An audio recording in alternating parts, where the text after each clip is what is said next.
Hello, I'm Christina Presenti from the National Sexual Violence Resource Center, and I'm happy to welcome you to the webinar, SART Coordinator, Role in Working with New and Established SARTs. This is one of many webinars you can find in the SART Toolkit at www.nscrc.org/SART Toolkit. This webinar is one that I'm really excited about because I feel like SART coordinators are one of those really special folks. It's a great position, and our SART coordinators are often our SART champions. There's not a whole lot of resources dedicated specifically to you and your role. So I hope that as you're watching today, you find this information useful. We have two great presenters here who will introduce themselves in just a moment. But I just want to say thank you to them in advance for being here today. And I also want to say thank you to OVC for their support and funding of this webinar and the entire SART Toolkit. We would also like to offer the disclaimer that the opinions, findings, conclusions, or recommendations expressed are those of the contributors and do not necessarily represent the official position or policies of the United States Department of Justice. I also want to point out that a lot of the topics that are covered in today's webinar are also included in the SART Toolkit. You can find a deep dive into a lot of the topics, resources, and lists of subject matter experts at this website, www.nscrc.org/SART Toolkit. And again, I'm so thankful to our presenters for being here today, and I'm going to turn it over to them for their introductions. All right, well, thank you all for joining us. My name is Gosia Schmitz. My contact information, you can find that right there below my name. And I am the 17th Judicial Sex Assault Response Team Coordinator in Colorado. Hi, everyone. My name is Lisa Ingarfield, and I am a research and evaluation and technical assistance consultant in Colorado. I have a long history working in sexual assault response and prevention, and most recently have done a lot of work across the state with forensic compliance and the implementation and sustainability of sexual assault response teams. So we're both really happy to be here with you today. So we'll kick it off. We wanted to give you all objectives of what we will be covering today. So first, really, what is a SART coordinator? What do they do, and why are they important to SARTs or multidisciplinary teams? We also want you to determine where is your SART. Would you consider a new SART or an established SART? And then based off of that, we have some steps that coordinators should take within those SARTs, and we'll wrap up with how to sustain your SART. Okay, so we wanted to begin with just talking briefly about the SART coordinator and how important we think this position is. In the work that I've done across the state, I've seen a number of structures of SARTs, some with a coordinator, some without a coordinator, some with a coordinator who has multiple roles. Maybe it's a job share. I've seen them as city employees or volunteers. And so you have to figure out what is going to be most relevant for your community, obviously. But both Gosia and I wanted to present this information today because we both believe that a successful and thriving SART is really dependent upon in many ways, the coordinator and their capacity to engage the multiple players who are involved and balance all of those multiple needs of the folks who are around the table. The one thing I'll say first, and we'll get into this a little bit later, but we would recommend that the SART coordinator not be combined with another position. We strongly believe that there's enough work to do for a SART coordinator for at least a half-time position, if not a full-time position, depending on the size of your jurisdiction. And so we really feel like it undervalues and misrepresents perhaps what the SART coordinator can offer if it's an individual who's perhaps a victim advocate or has another role, and then 5 to 10 hours of their role is carved out for SART coordination. That also can affect the way in which the SART coordinator is viewed as being perhaps a partisan person who is representative only of the agency within which they have that other role. And we really believe that a SART coordinator should be a neutral party that is able to represent and be available for stakeholders from across the criminal justice system and beyond.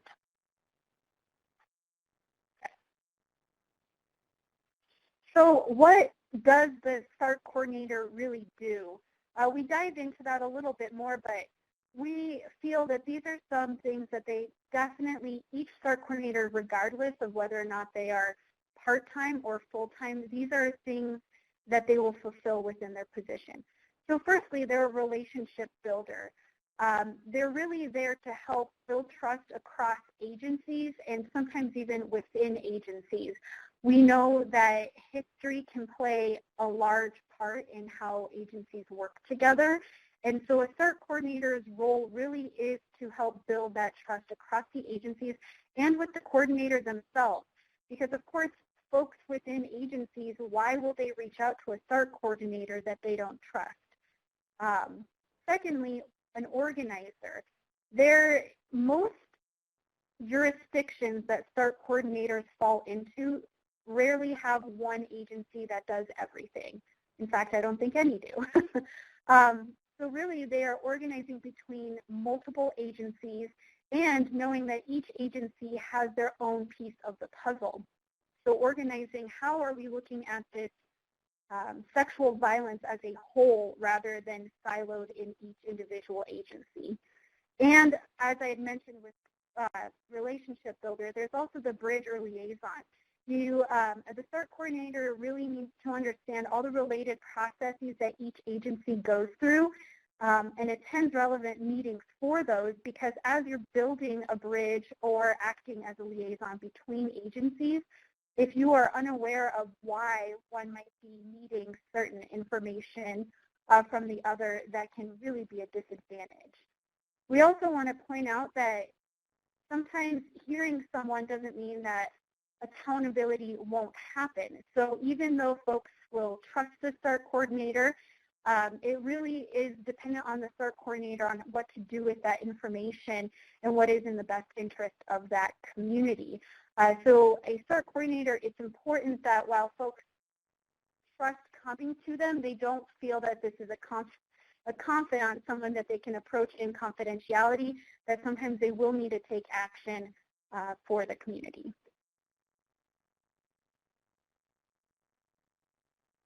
We've also, so Lisa and I were brainstorming. We're asking so much of these SART coordinators that we thought it would be helpful to come up with characteristics of a successful SART coordinator.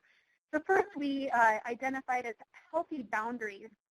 We often see that, especially those coordinators that wear many hats, for example, if they're splitting their time between being an advocate and the SART coordinator, that those boundaries can blur.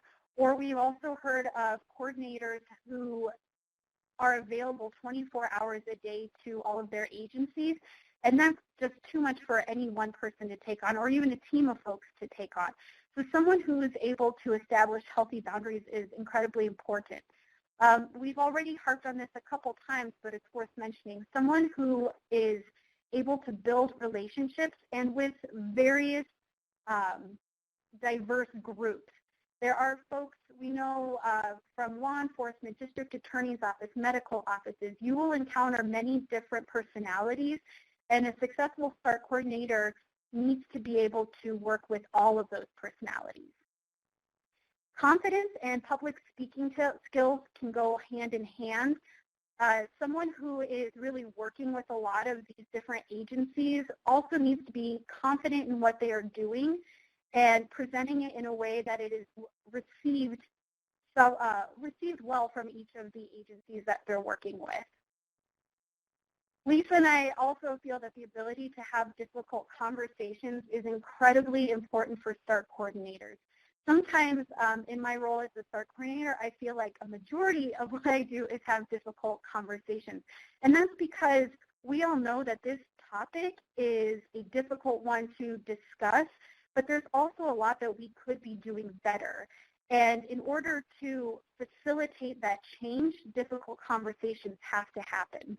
And lastly, confidential.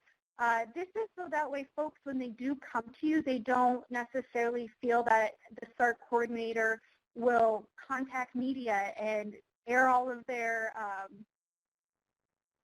what's going on with them. It's really that they can approach you and have things worked out in a way that works best for all agencies involved. And I think that last one also speaks to the fact that there's a lot of distrust that often exists among agencies who are working on sex assault response and prevention. And so where we're trying to establish a SART and a SART coordinator as a neutral party, if there's concern that Gosia will hear something from one law enforcement agency and then go to the other law enforcement agency and say, well, at least you're not doing it as badly as X, right? Like that doesn't help build or foster trust. And so that's why setting up some confidentiality parameters I think are really important. That, Gosia had mentioned a couple of slides ago that it isn't absolute, right? Because part of the role of the SART coordinator is also to identify gaps and then work to find solutions. And so not everything can be kept 100% confidential. And so here we've given you all of these characteristics of a successful SART coordinator, recognizing, though, that your pool may be limited on who can be a SART coordinator for your community.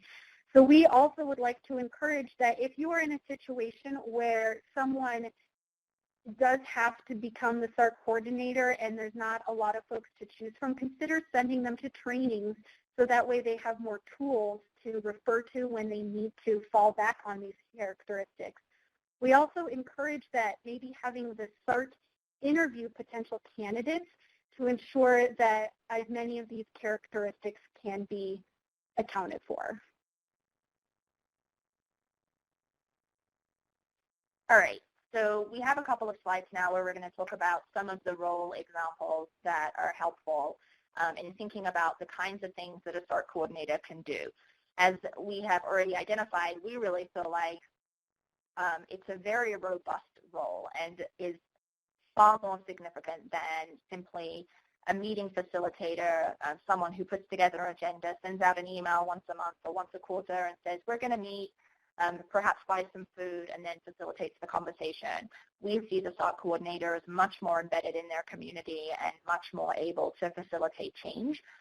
And so a few of those things that we've identified that they can do is, with the SART, take the lead on developing and revising protocols, procedures, and creating any publications that the SART itself might want to put out to their community. They're obviously making those meeting arrangements and then leading the meetings, although there are some different formats for that, which I think we'll talk about in our other webinar that we're going to do, SART Foundations, and then also facilitating communication among members. Gosia had mentioned earlier that sometimes history can get in the way, personality conflicts. Agencies may have a beef with each other that's like 19 years old. And so trying to bridge some of those gaps and facilitate renewed conversation among agencies so that folks can work together as part of the SART, and ultimately that provides better service and better support for survivors of sexual violence and also does a better job of holding offenders accountable. Additional roles that we have identified. So trainings, that is, we feel that SART coordinators do have a duty to, when identifying gaps or inconsistencies, is to also help identify trainings. So hosting and facilitating those. Soliciting and preparing case reviews, which we recognize not each and every SART is willing and or able to do these, but we do think they are important, and if you are able to do them, the coordinator would solicit and prepare. Coordinate publicity and public awareness efforts, and if needed, leading fundraising efforts for their community. Okay, so we wanted to spend a little bit of time on this, and so Gosia and I will tag team this because she has some very specific experience around facilitation and mediation. And so conflict management is something that inevitably will come up in a SART or any multidisciplinary team because you have numerous personalities at the table. Perhaps you have those histories we have identified. And so the coordinator is a position that requires some skill in navigating those conflicts that might arise. Oftentimes, folks are very apprehensive about being a member of a SART because there is a an assumption that perhaps they will be attacked or their services or abilities will be belittled by other people on the SART. And obviously that isn't the goal of a SART, but it's understandable that perhaps they may have had negative experiences in the past and not be willing to fully engage in conversations about change.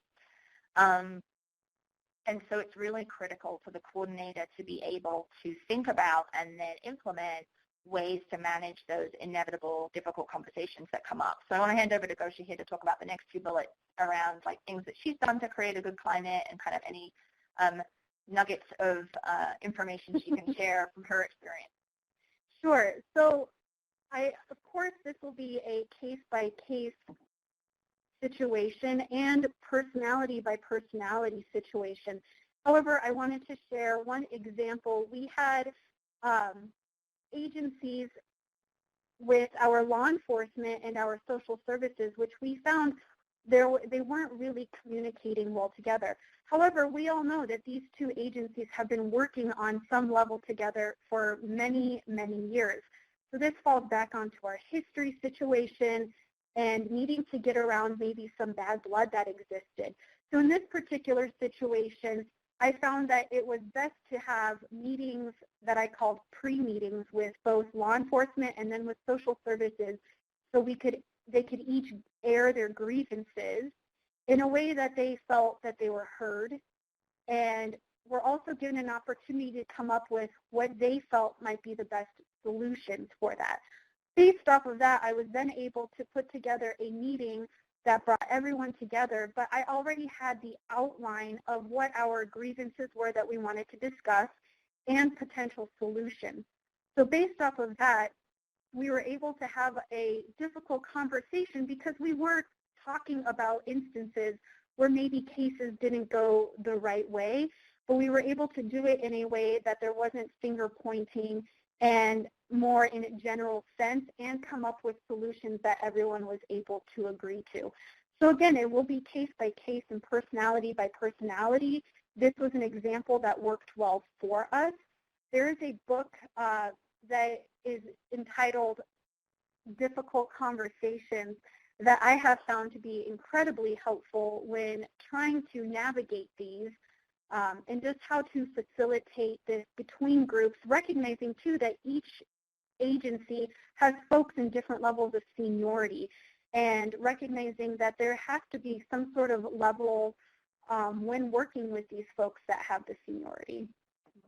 And I think if you only can conceptualize a SART coordinator as someone who writes agendas, pulls people together, X number of times a year, and facilitates or even doesn't even facilitate a conversation, then some of these deeper seated issues that actually prohibit and limit our ability to respond effectively to survivors and hold offenders accountable are never addressed, right? So you do really need someone in that coordinator role who has the capacity, the willingness, and the energy to dig in to some of these conflicts that might bubble up, and to actually build trust, build relationships, and try and get folks to a different place. And I think that just gets lost sometimes when we think about SART coordination, because I think the default is, well, all you really need to do is put together an agenda and get people to a room. But what if those people in the room stop coming, right? Because those conflicts are interfering with their capacity to engage, or they find the meetings to be pointless because nothing really happens. I think that's where your SART coordinator has such room and such potential to engage community stakeholders in a productive and more effective way. And so the relationship that Gosia just identified has taken a turn for the better. And I think that that's a great example of how a SART coordinator can facilitate a difficult conversation and work towards a positive solution. So the big question here that you can ask your key stakeholders is, without a coordinator who will track data, organize, and ensure follow through, we really, as you couldn't tell already, we really were trying to drive home that don't underestimate the role of the SART coordinator and the skill needed to do this role. And because we find it really important, we also have identified steps that we feel folks in the coordinator role should take or should consider taking, whether they're in a new or established SART. So those will be our following slides. So the first thing you're going to want to do is think about your SART, right? So where does it fall in terms of its life cycle, I suppose you could call it. And so Gosia and I put together here some loose categories for things you might want to consider in labeling whether you're a new and growing SART or whether you're an established SART. So we caveat this with it's often regionally dependent and relationship dependent, and so this is just kind of a broad stroke. So feel free to adapt as necessary. So we're thinking that new SARTs, generally speaking, would be less than a year old, or perhaps they have been established before, but they've just been inactive and not really achieving anything in the community. Obviously, there's no established protocols. The SART may not be meeting, or it's meeting inconsistently.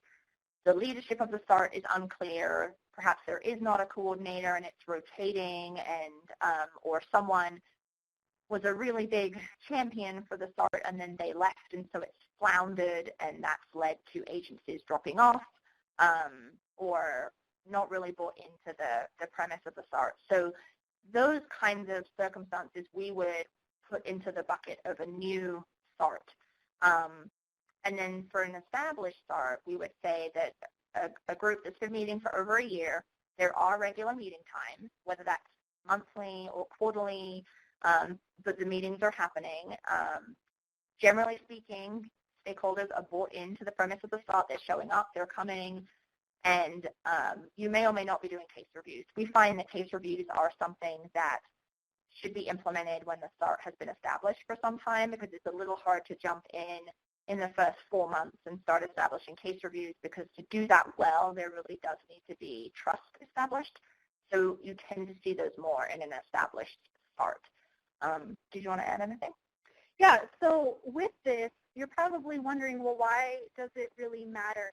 Well, we feel that it's important to determine where your SART falls, because it essentially becomes your roadmap for your next steps.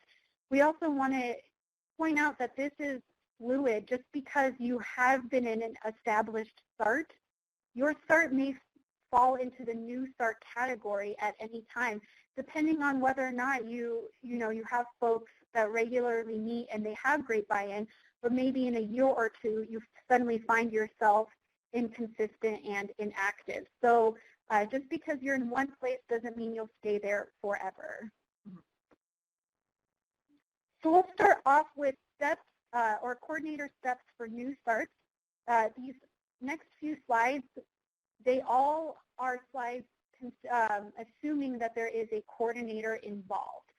So these are for new SARTs. First, we would want you all to determine who are your key players, who are folks that you really would need to have coming to your SART meetings, so that way they prove to be effective. There are a lot of folks that are champions throughout our community, but that doesn't always necessarily equate to key players that you need in your SART.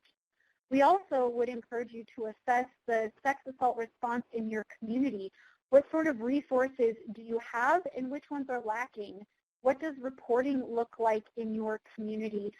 This can range from reporting options to also, are folks reporting? Are you seeing that your numbers are really low? What trainings do folks already receive or not receive? And again, what's the general climate? And what we mean by this is, if a case were to go to jury trial, what would your DA tell you is the expected outcome? Would they tell you that in this climate, it's always going to be a not guilty or a guilty, that sort of thing? So still continuing on with new SARTs, it's really important for the coordinator to engage with potential or current SART agencies. So I have an example. One of the SARTs that I worked with in Colorado had been established for a few years, but it had floundered because it had lost its coordinator and buy-in from the community was mixed. So they hadn't been meeting for a while, and a new SART coordinator was hired into the position. And my recommendation to her was that she spend a lot of time reconnecting with the agencies who were a member of the original SART, and perhaps some new agencies that could be brought on to really enhance the strength of the SART.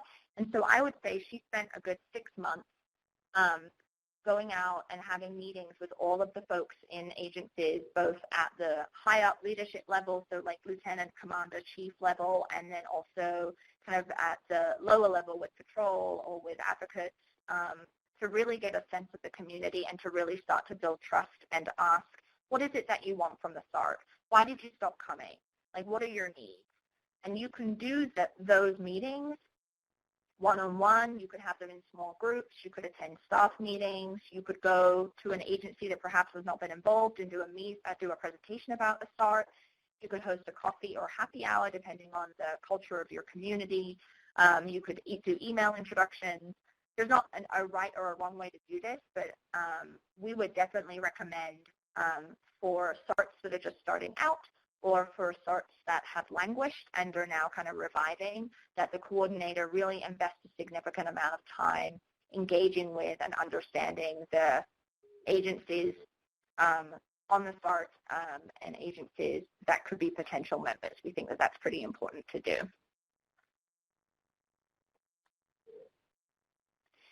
Another very important role that we think a coordinator of a new SART really needs to take on is to help develop the mission and value statements that are important in determining a SART's purpose and driving decisions. So I wanted to share with you all what we have in the 17th Judicial District as our vision statement and then also our mission statement. Again, this is dependent on your community and what you all would like to see happen. So this is just an example, but our vision statement is the 17th Judicial District Sex Assault Response Team is a community-wide collaboration created to prevent, respond to, and eliminate sexual assault. And our mission statement is to reduce the impact of sexual violence by providing consistent, competent, and comprehensive response to victims of sexual assault in the 17th Judicial District. In order to fulfill this mission, our approach is to utilize a victim-centered, offender-focused, and multidisciplinary process. Our mission and vision statement can be found online, but there's also a plethora of other vision and mission statements that you can explore and research to see what works best for your SART and tweak it so that it really fits you all.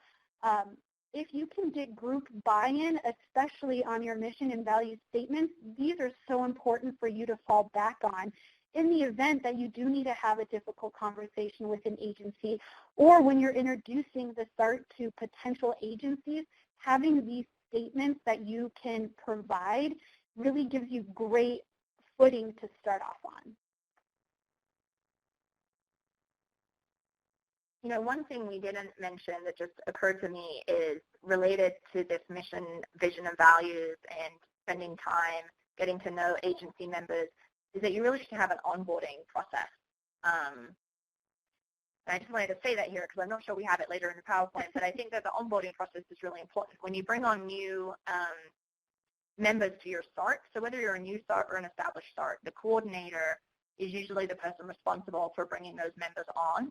And so it's really important not to just say, hey, show up at this time, we're going to have a SART, and expect that they understand what that means. I think it's really important that the coordinator also sit down with the new members and talk about, here's our mission and vision, and these are our values, and this is our purpose and why we do what we do, and here's our format, and the kinds of things that you can expect, and answer any questions from that new agency. So they don't come into that meeting having no history or understanding, or perhaps they're coming from another jurisdiction, you know, halfway across the country that does things very differently with their SART. So they come in with expectations thinking that this new SART will be like what they used to know, and it's nothing like it. And so that could be alienating for them.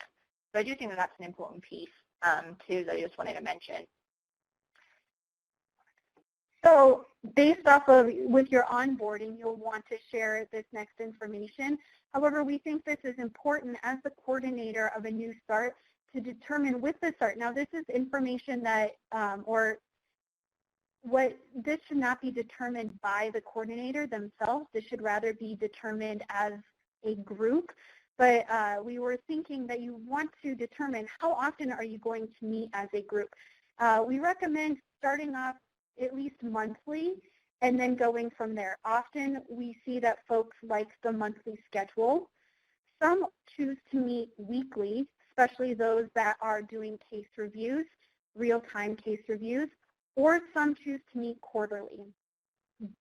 Going off of that, it is important to determine whether or not you eventually will want to do case reviews. As Lisa mentioned previously, we recommend not jumping in right away with case reviews, but rather giving yourself some time to set some rules, boundaries, and trust, but moving forward with that.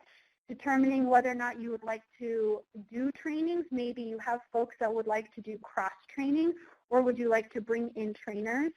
Data collection. I strongly recommend getting this question answered as soon as possible. The earlier you can ask folks for data, the easier it is. And if there's anything else that as a SART you would like to accomplish. Okay, so now we're going to talk about how the coordinator role might differ, or what steps might be different for an established SART. So this is an interesting one because you could be coming into an established SART as a new coordinator. So maybe the SART's been going for 3 years, which was Gosia's experience. They have been running for some time, and then they have been without a coordinator for a year, and then she came in. And so obviously she can talk more specifically about that. But you want to assess who's at the table. So you want to get a sense of who's there and also ask the question about who's missing. How can you find information out about who should be there or the needs of the folks who are at the table? And so there's ways you can do that through a survey, through actually the SART meeting itself, or you could approach people individually. And all of these have pros and cons to them, of course. Surveys can allow for folks to remain anonymous, which can make, give you more thoughtful, truthful answers. However, that also would eliminate any ability to follow up, for example. Conversely, though, at SART meetings, folks, you'll know right away who has thoughts and feelings, but perhaps folks will be less inclined to share exactly what they're thinking because they're saying it out in the open.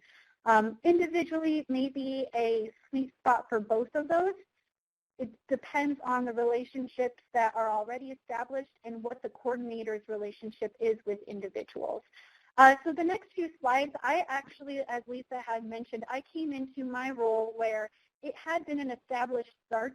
However, for about a year and a half, there was no clear leadership. And so when I came in, I needed to determine a lot of who's at the table, but there's also additional information I needed to have. Because these folks didn't know me yet, I chose to go with the survey route. And the next few slides will go over some additional questions that you can ask. Okay, so there's a gazillion questions you could ask on a survey, and but obviously short and sweet is always better, I think.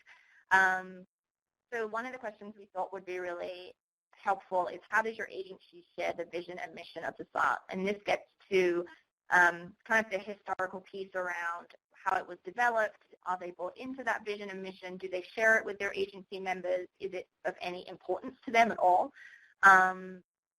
Because you need to really kind of understand, is the vision and mission that was created perhaps several years ago still relevant to the people who are on the SART now? Particularly for SARTs that have been going for some time, it does make sense to check in and see what updates are needed as laws change, as people change, as perspectives change in our culture. You might find that your SART now wants to take a much more aggressive approach than it perhaps did when it first started out. And so that's really important to check in about.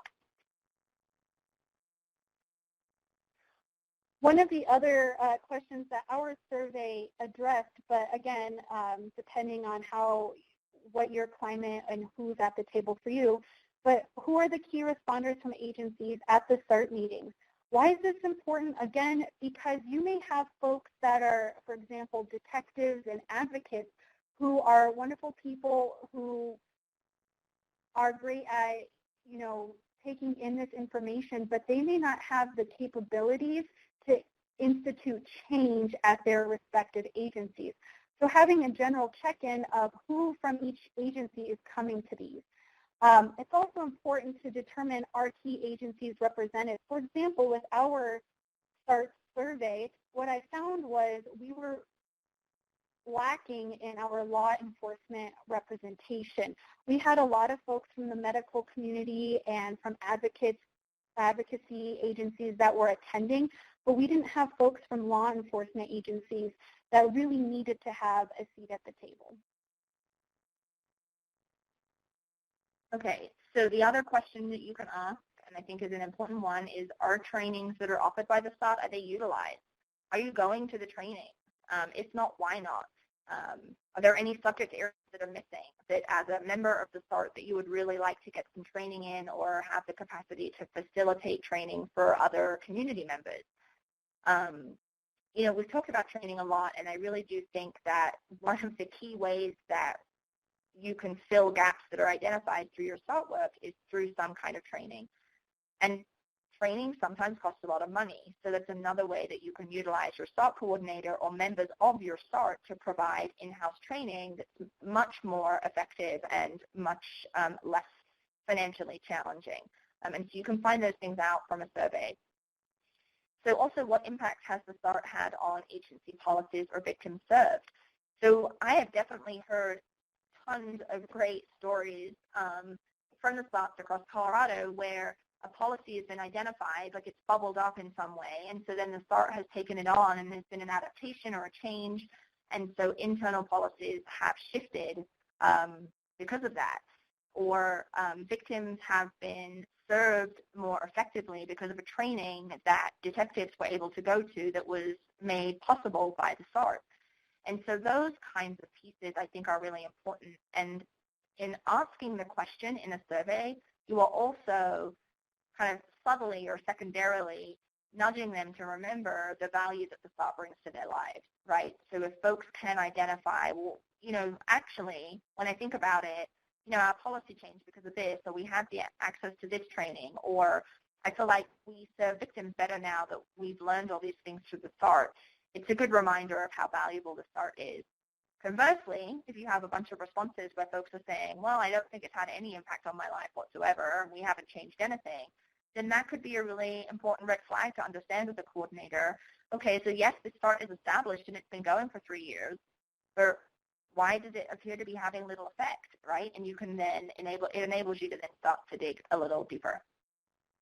And to wrap this up with the questions the survey can address, but if you have folks filling out these surveys and they're letting the survey know how things are looking at their agency, how are they utilizing the SART, without a coordinator, who will follow up with all of this information? Again, this is why a SART coordinator is so important, because if you have things like these surveys put out to a SART with no leadership or clear leadership, folks can start to feel that although they have expressed what their needs are, then no one's actually doing anything about it, which then can lead to an inactive SART. Mm-hmm. Okay, so one of the other things that Gosia and I feel is really important to get across is that coordinators also have a pretty significant role in helping to sustain the SART. And so there's some important things that a SART coordinator can do yearly or more frequently, depending on your climate, to really check in and understand how your SART health is. So we already talked about surveys. You can also use that as a climate check-in, finding out over the preceding 12 months what was useful, where is there more work needed, what can we remove.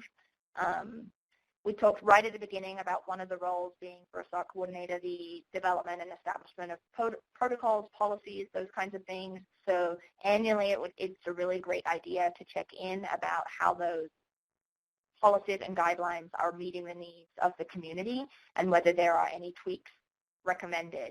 And so while this isn't sustainability in a financial sense of sustainability, it is a sustainable practice and recommended because Again, it helps remind people the value of the SART, and it helps keep what you're doing current and relevant to the people who are at the table. If you don't check in with the health of your members or the health of your team, it's really easy for that team to just go astray and to not really to lose energy and not be engaged anymore. So we strongly recommend checking in with your team at least annually, perhaps more frequently depending on the circumstances. And the coordinator is best positioned to do that, right? It's very hard to have someone who's got another full-time job finding the time to do a robust investigation of how the SART is doing. You really need someone who has some dedicated time to put to this.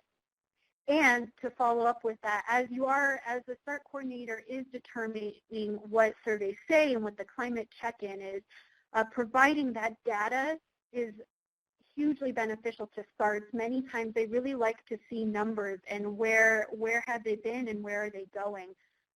It can help us SART determine new goals for them. And also it gives the coordinator an opportunity to provide updates on accomplished goals. Agencies and individuals really sometimes like to give themselves a pat on the back. We all like to do that. So this is something that yearly, or again, like Lisa mentioned, could be done more frequently to really get together and see how far you have come as a SART. Mm-hmm. Yeah, that's such a great point, Gosia, because I think we forget that sometimes. Like, there's a lot of hard work that goes into all of this work that we do, and we sometimes don't take the time to have some retrospective and to think about all the great work that we've done and to say thank you and appreciate each other, and this presents that opportunity. All right. So thank you all for sitting with us. We hope that we gave you some information on what a SART coordinator is and what they do, and also a couple steps that they could take determining on where their SART is. Our information for contact is here. So if you have any questions or if you'd like to follow up with us, please feel free to contact us. Mm-hmm. Lisa, is there anything else? No, I think we'd both be happy to support you and answer any questions you have. You know, the SART coordinator is such a central and pivotal position to the success of a SART. We are happy to provide any support we can to communities who are looking to revamp their SART or rethink their SART coordinator position, and we hope that you are able to do so. So thank you so much. Great, thank you both so much for this really engaging presentation with lots of concrete ideas. We really appreciate everything that you had to share, and I hope that the folks watching today's webinar also got a lot of good tips out of it. I know I did. Thank you so much. There's a reference from the PowerPoint today. And again, I just wanted to share NSCRC's information. We are a national technical assistance provider. And if you have any questions, we are more than happy to hopefully answer them. And if not, get you in contact with the subject matter expert or technical assistance provider that can. And again, I'd just like to remind you that there is a lot more information about SARTs and specifically to support SART coordinators on the SART Toolkit, and that is located at www.nscrc.org/SART Toolkit. And again, thank you so much to our presenters for being here and for sharing so many things that you shared today based on your personal experience and the experience of many SARTs that you've worked with. And I also want to thank OBC again for making this project, this webinar, and this the whole SART Toolkit possible. Thank you to everyone listening and for all that you do to support survivors and hold offenders accountable. Have a great day.